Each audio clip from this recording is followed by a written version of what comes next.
Ya,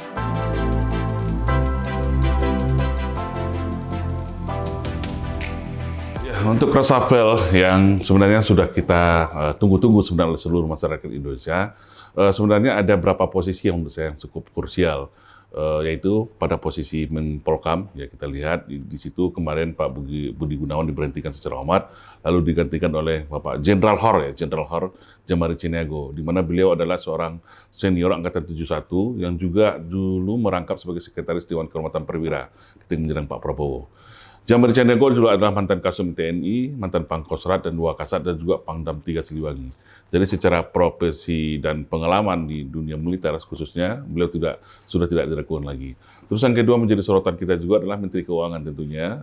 Setelah Bu Sri Mulyani digantikan, bayangkan Bu Sri Mulyani mulai dari Presiden SBY, Jokowi, dan sampai 3 presiden. Nah, akhirnya diganti dengan Bapak Purbaya, daripada Yudi Sadewa, yang juga sebelumnya menjabat Ketua LPS. Nah, terus yang juga menarik perhatian kita adalah yang terakhir tentang ditunjuknya utusan Presiden untuk urusan kepolisian, yaitu Bapak Ahmad Doviri. Beliau juga adalah Adi Makayasa tahun 1989, mantan Wakapolri, dan sekarang ditunjuk oleh Bapak Prabowo sebagai Ketua untuk Tim Perumus Reformasi Polri. Nah, ini menarik sebenarnya. Yang pertama yang perlu kita sikapi di sini adalah tentang Menteri Keuangan dulu ya. Menteri Keuangan ini menarik karena apa?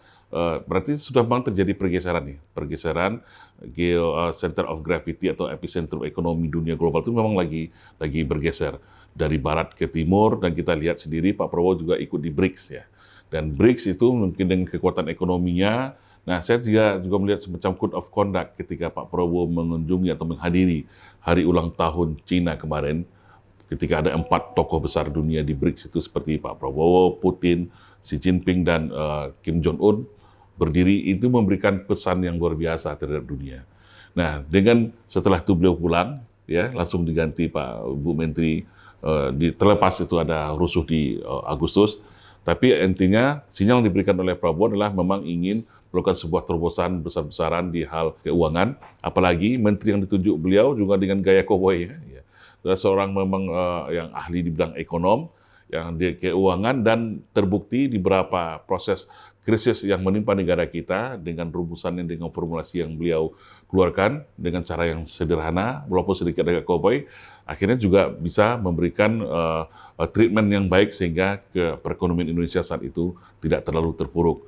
Nah, ini tentu kita tunggu terobosan-terobosan Pak Purbaya ini ke depan, yang tentu di sini yang paling tercatat penting adalah Indonesia mungkin ke depan tidak lagi di bawah dikte atau kooptasi lembaga yang bernama IMF. Nah, cuman konsekuensinya tentu ada, kita akan lihat ke depan. Terus yang kedua tentang Menko Polkam Pak Djamari Ciniago, memang saya lihat sendiri supaya Prabowo pun lebih, memang sebelumnya kita lihat ada beberapa nama muncul seperti nama Pak Gatot, Pak Menko Polhukam, Pak Mahfud MD, Profesor Mahfud. Tapi dengan dipilihnya Pak Djamari Ciniago, ini sebuah pilihan yang juga sangat tepat menurut saya. Secara senioritas dia lebih senior, dan secara track record juga boleh dikatakan tidak ada celah sedikit pun. Nah, kita harapkan ke depan Pak Djamari Ciniago dengan wibawanya, dengan integritasnya bisa memberikan kesejukan, keharmonisan, ya. Keharmonisan dalam hal politik pertahanan keamanan di negara kita. Karena ancaman kita ke depan kita nggak tahu. Sejak rusuh Agustus kemarin kita nggak tahu seperti apa ke depan. Segala kemungkinan itu bisa terjadi. Nah, yang terakhir juga menarik adalah dengan ditunjuknya Pak Ahmad Doviri ini. Ahmad Doviri itu ditunjuk sebagai Ketua Perumus Polri setelah tak lama berselang ketika GNB, Gerakan Nurani Bangsa, yaitu kumpulan para tokoh agama, mengajukan untuk segera terjadi reformasi Polri terhadap Presiden, dan Pak Presiden pun sudah menyetujui.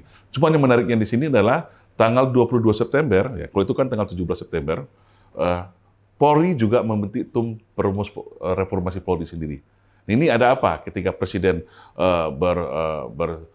bersiap-siap melakukan tim perumus Polri yang menunjuk Pak Ahmad Doviri, tiba-tiba Mabes Polri juga membentuk tim sendiri. Nah, ini juga menjadi pertanyaan kita semua nih. Apakah ini sebentuk protes atau perlawanan atau apa?